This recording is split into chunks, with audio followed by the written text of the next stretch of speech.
Barn. Coming soon to video cassette. What's going on, friends? Logan Myerz back here for 31 Days of Horror. And tonight I'm going to be talking about a film I've been wanting to watch since it was released in 2016. I'm talking about Justin Seaman's film, The Barn. This movie's a straight throwback to the 80s slasher subgenre. I was just talking about that in one of my reviews. One of my favorite subgenres and genres. I love horror, and I especially love the 80s and slasher films. Everything about this film screams the 1980s in terms of the way it looks, the way it was filmed. It had that grainy, kind of liney stuff going on, like a VHS tape back in the day, and the way that everything looked, the fashion, the music. There's a lot of great music in this. We have Sam and Josh, the two friends, are the cliche kind of dorky characters. They're going to this rock concert, but they basically take this detour with a bunch of other kids and end up at this barn, and beneath the barn is where evil lives. So the introduction of the three main villains, which are on the poster, and I'm going to say the poster is what got me, what drew me into this film.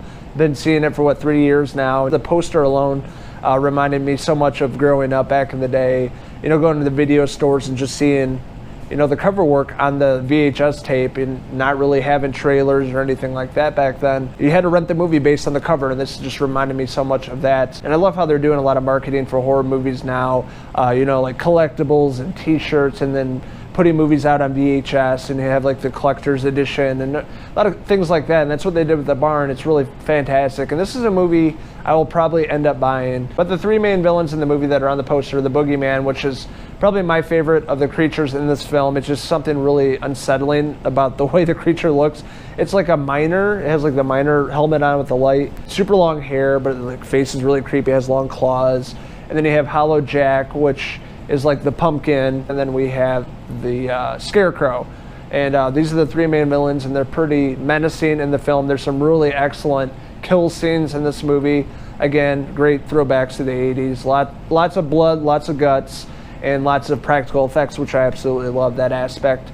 You don't see any CGI really in this movie. And they're lurking at the barn when Josh and Sam and their other friends show up, and it really opens up the rest of the film. But I thought Josh and Sam, in terms of the acting, was pretty solid. I mean, it wasn't great, it wasn't terrible, it was just okay. But you know, this is a movie you're not looking at for great character development, great acting. As we remember many films of that era, the acting was just pretty terrible. With the characters you don't really get that attached to. They're in this situation and they're trying to survive.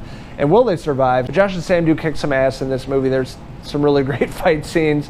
One in particular was pretty comedic at the end with the Boogeyman. I won't say too much about that. But The Barn is a film I've been trying to get my hands on for 3 years now. I'm so glad I finally got around to watching this. I had an absolute blast with this film from start to finish. Me being a fan of the 80s, of slasher flicks, they really hit everything perfect in this film. There's great music. It's not just like synthesizer. There's a lot of metal, like rock music in it as well. The whole atmosphere, the camera work. I love this one shot in the film that reminded me much of Halloween 3, Season of the Witch, of the three kids walking. It's like the moon in the background. They walk across it. It reminded me of the Season of the Witch. And the villains in this film reminded me much of the characters, or the masks, I should say, from Season of the Witch. And I could see that Justin Seaman was writing like a love letter to the 80s slasher subgenre. He was a director and writer of this film, and he did a really excellent job. I'm not too familiar with his work, except The Barn, and I'm really excited to see what he has in store for us if they do have future Barn sequels, which I think they're working on right now. Kill scenes, practical effects, the music, the overall vibe. They're going for it in this film, and I love the way that it was shot and it had that VHS kind of look to it.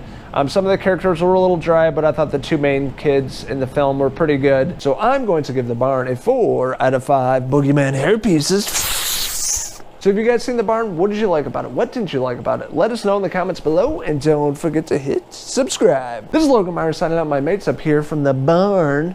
Until the next 31 Days of Horror movie review. Cheers!